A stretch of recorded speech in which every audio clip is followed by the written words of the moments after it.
m'appelle Barbara. Alors moi, j'ai un problème avec certains commerçants. Pour eux, je ne suis pas une cliente comme les autres. Par exemple, quand je donne ma carte vitale à la pharmacienne, vous savez quoi? Elle regarde mes seins.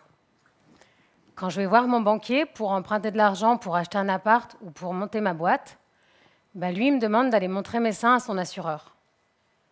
Alors vous avez peut-être compris pourquoi je suis la cliente S-paire de seins. Parce que j'ai eu un cancer. Et ce cancer, il a fait de moi une cliente un peu spéciale.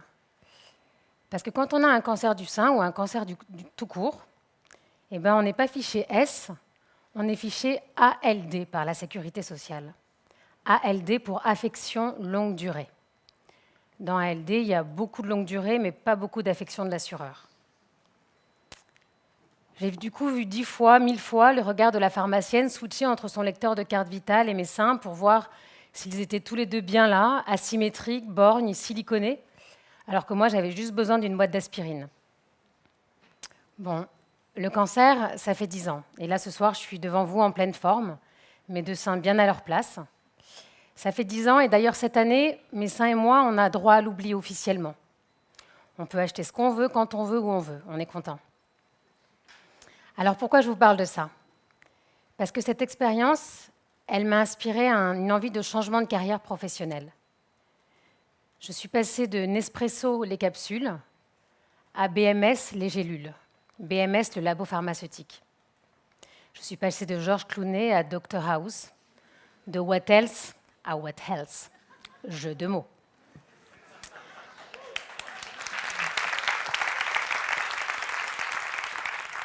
Alors, c'est pas pareil de s'occuper de la relation client chez Nespresso et de la relation patient chez BMS. Il m'a fallu du temps avant d'avoir envie de retourner de mon plein gré dans ces salles d'attente qui sentent le lino aseptisé, où grincent les chariots de bouffe d'hôpital, peuplés de regards inquiets ou de foulards de perruques. Il m'a fallu du temps pour avoir envie de donner à mon tour à ceux qui ont pris ma place dans les fauteuils de chimio. Et puis, il y a 2 ans, le temps est venu. Et j'ai choisi d'aller travailler pour l'industrie qui m'a sauvé la vie en 2006. Alors cette industrie, l'industrie du médicament, je ne la connaissais pas du tout. D'ailleurs, elle m'a un peu recrutée grâce à mes seins, elle aussi, et à ce qui leur était arrivé. J'y connaissais rien. Une industrie hyper réglementée, à juste titre. Une industrie où le mot client est absent du dictionnaire interne. Une industrie où la relation patient, la relation utilisateur est indirecte et donc souvent lointaine. J'y connaissais rien, finalement, c'est un peu mon ignorance aussi qui a fait la différence. C'est mon ignorance qui a généré mon recrutement. Vous imaginez, mes seins, mon ignorance, la blonde, quoi. Bon, en tout cas, j'ai eu le job, malgré tout ça. Et quand je suis arrivée chez BMS, entourée d'une légion de médecins, de pharmaciens, de chercheurs, de scientifiques hyper spécialisés, j'ai créé ma spécialité à moi. Je suis devenue spécialiste de la question conne. Et ouais. Et je peux vous dire que dans la pharma, il y a moyen de s'en poser pas mal des questions connes. Alors, je vais vous donner quelques exemples, mais avant ça, il y a 2-3 trucs que je trouve intéressants à partager avec vous sur l'expérience client dans la pharma. Premièrement, nos utilisateurs, les patients, ils n'ont pas choisi d'être nos clients, et surtout, ils ne veulent pas l'être. Deuxièmement, qui sont nos clients? On s'adresse à des médecins qui sont ni utilisateurs, ni payeurs, mais qui sont prescripteurs. On s'adresse à des patients, des utilisateurs, qui ne sont pas payeurs, qui ne sont pas prescripteurs, mais utilisateurs. Et puis on s'adresse à des pouvoirs publics, des payeurs, qui ne sont ni prescripteurs, ni utilisateurs, mais qui payent. Où donc il est notre client? Notre client, c'est un peu ces 3-là. C'est les pouvoirs publics, les médecins, les pharmaciens, et les patients. Et pour que ça se passe bien avec le patient, l'utilisateur, il faut que ça se passe bien avec le médecin, le prescripteur. Ceci étant dit, alors un 3e point aussi qui est important, c'est que mon job, l'intitulé de mon job, directeur de l'expérience client, dans la pharma, c'est à la limite de l'impolitiquement correct. Pourquoi? Parce que notre mission à nous, dans la pharma, c'est de mettre à disposition des médicaments innovants et de le faire de manière éthique, rapide, et c'est tout. A priori, notre mission, elle s'arrête là. À aucun moment, vous n'avez envie que votre maman soit traitée avec un médicament sous prétexte que son médecin a eu une bonne expérience client. Vous voulez que votre maman, elle reçoive le meilleur médicament pour elle, le plus efficace, et puis c'est tout. Alors, ceci étant dit, ces paradoxes étant dit, je vais revenir à ma spécialité, la question con. Ces questions que je pose et qui me font passer pour une emmerdeuse. Premier exemple, est-ce que c'est normal que dans une industrie comme la nôtre, on livre de la même façon une boîte d'aspirine à 1 euro et un traitement qui guérit du cancer à plusieurs milliers d'euros? Est-ce que c'est normal que ces deux livraisons aient le même niveau de service? Alors on m'a répondu, Barbara, on n'est pas au bon marché. On est une boîte de médicaments, on n'est pas une boîte de logistique. Et quelque part, ce n'est pas faux. Deuxième exemple, qui n'a jamais galéré en sortant un blister de médicaments, en décapsulant 3 petites pilules minuscules à cause de ses grosses papates, alors qu'on en a juste besoin d'un? Du coup, ma question, c'est mais pourquoi dans notre industrie, on n'est pas capable de faire, comme dans la grande conso, des ouvertures faciles, des blisters qui s'ouvrent proprement, simplement, de manière évidente? Alors là, on m'a répondu « Ah non, mais ça, c'est pas nous, c'est le Siège Monde qui produit pour le monde entier, donc si on veut une amélioration, il faut se mettre d'accord avec le monde entier, et tu peux toujours proposer, mais ça va mettre une bonne dizaine d'années. » Le Siège Monde, le global, un peu Dark Vador parfois. Je ne sais pas trop qui c'est, mais en tout cas, il a du poids. Alors, des améliorations sur le produit, on y arrive quand même. On a réussi notamment à améliorer considérablement le goût des médicaments avec des arômes fraises, des arômes vanille pour les enfants, pour éviter qu'ils les recrachent et pour permettre qu'ils les avalent. Et alors, quand on a réussi à arriver à cet objectif, à grand renfort d'efforts et de temps, eh bien, on a été attaqué de toutes parts, plutôt en France, par les pouvoirs publics, parce qu'en fait, ce bon goût du médicament, il incite à la consommation du médicament. Donc vous voyez que c'est compliqué malgré toute la bonne volonté. Troisième exemple, est-ce qu'on est obligé de valider 7 fois cette enquête de satisfaction avec 3 questions pour être dans les règles? Alors là, oui, plus blanc que blanc, ceinture, bretelles, parachute. La confiance n'exclut pas le contrôle. Je l'ai entendu beaucoup de fois.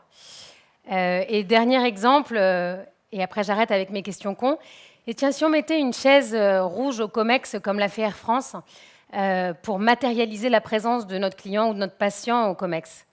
Alors ça y est, on a réussi à le faire, ça y est, on a notre chaise rouge. Depuis quelques mois, yes. J'arrête avec mes questions cons parce que vous allez vraiment finir par croire que je suis blonde et spécialisée. Alors à quoi ça sert de poser des questions cons dans une industrie comme la mienne? Ça sert à challenger le statu quo, ça sert à apporter une culture d'expérience et d'empathie qu'on n'a pas du tout. Historiquement, notre industrie elle a toujours été tournée vers l'innovation thérapeutique et pas du tout vers l'innovation dans l'expérience. En fait, on s'est concentré sur notre médicament, sa production, et une fois qu'on a une autorisation de mise sur le marché, on considère que ça y est, le job est fini et que le succès est garanti. Aujourd'hui, ça ne suffit plus. Et le job d'un directeur de l'expérience client, c'est de faire comprendre à chaque maillon de la chaîne qu'il peut, à son niveau, être responsable de l'expérience client. Alors c'est basique, c'est du bon sens. Ça passe notamment par des petites choses comme s'apercevoir que notre service client, lui aussi, est fermé entre midi et 2 et le samedi. Et du coup, adapter les horaires des équipes pour faire en sorte d'être ouvert aux horaires des pharmaciens de ville qui, eux, bossent à l'heure du déjeuner et le samedi. Ça passe par changer la couleur de l'emballage des médicaments qui relèvent de la chaîne du froid pour que le pharmacien qui les reçoive, il n'ait pas des heures à trier ces médicaments pour ne pas en perdre puisqu'il ne les aura pas mis au frais, mais identifier directement que jaune fluo égale frigo, parce que rien ne ressemble plus à une boîte de médicaments qu'une autre boîte de médicaments. Donc voilà, juste du bon sens. Ça passe aussi par aider nos fournisseurs à apporter l'expérience de service que nous leur achetons. Donc on a par exemple formé les équipes qui collectent les données dans nos essais cliniques, donc c'est des téléopérateurs, pour qu'ils introduisent une conversation correctement auprès d'un médecin, pour qu'ils concluent une conversation correctement. On a aussi formé Marie, notre standardiste, à l'accueil d'une conversation téléphonique, à l'accueil physique dans nos bureaux, parce que Marie, elle fait les deux. On lui a appris à prioriser quand elle a 5 personnes au bout du fil et 5 personnes en face d'elle, comment elle gère, qu'est-ce qu'elle fait. Ça passe aussi par pousser les collaborateurs à faire en sorte qu'ils se mettent dans les bottes du client. Et on est arrivé du coup à réduire considérablement le consentement que signe un patient quand il rentre dans un essai clinique. Avant, on lui demandait d'être Bac+12, d'être diplômé de droit, de philosophie, d'éthique, de pharmacie et de médecine pour signer cette liesse administrative qu'on lui demandait de signer, et puis aussi d'être expert à la commission informatique et liberté. Là, on a réduit ça de 18 pages à 2 pages, un truc qui est beaucoup plus lisible, digeste et que le patient comprend facilement. C'est quand même plus simple, 18 pages, 2 pages que 18 pages. Et puis, on a aussi détricoté des process qu'on s'était amusé à tricoter nous-mêmes. Donc, on a arrêté cette autoflagellation et on a par exemple supprimé 22 étapes inutiles dans la construction d'un contrat administratif qu'on signe avec un établissement de santé. Et on a réduit ainsi notre délai de traitement de 347 jours à 72 heures. C'est beaucoup. Donc finalement, tout ça, c'est du bon sens, et pas plus que ça. Ça passe aussi, ce bon sens, par l'acceptation de la simplicité. Et la simplicité, c'est pas facile quand ta culture d'entreprise, c'est un écosystème complexe, et d'une complexité rare d'ailleurs. Ça passe aussi par la fin des réunions à 150 qui durent une éternité. Ça passe par la compréhension du travail de tous et de chacun, de la direction au chercheur, du chercheur à l'infirmière et de l'infirmière au patient. C'est compliqué parce que quand la culture d'entreprise est ancrée, quand les habitudes de chacun sont historiques, eh ben, ce n'est pas facile de faire bouger les lignes. Ce n'est pas facile de transformer un mammouth en gazelle. C'est compliqué parce que dans notre univers, on est très cloisonné. Et nos cloisons à nous, c'est des murs porteurs. Les casser, c'est assez compliqué finalement. Mais on y arrive, ça prend du temps. C'est compliqué parce que vous l'avez compris, la relation avec l'utilisateur, elle est indirecte. Alors, c'est compliqué, mais on y arrive. Et finalement, on pense tous les jours à notre client, même si lui, il n'a pas du tout envie de penser à nous. Et on se dit que notre client, il est bien plus exigeant qu'un client qui achète une machine à expresso, qu'on lui doit la confiance qu'il nous donne et qu'on lui doit une expérience meilleure que ce qu'il a pu avoir jusque-là. C'est compliqué de penser à un client qui a juste envie de nous dégager. Mais c'est ce qu'on fait tous les jours. C'est compliqué, mais c'est passionnant. C'est compliqué, mais c'est gratifiant. C'est gratifiant parce que chez nous, un client satisfait, c'est un client qui guérit. Et ça, c'est merveilleux. Merci.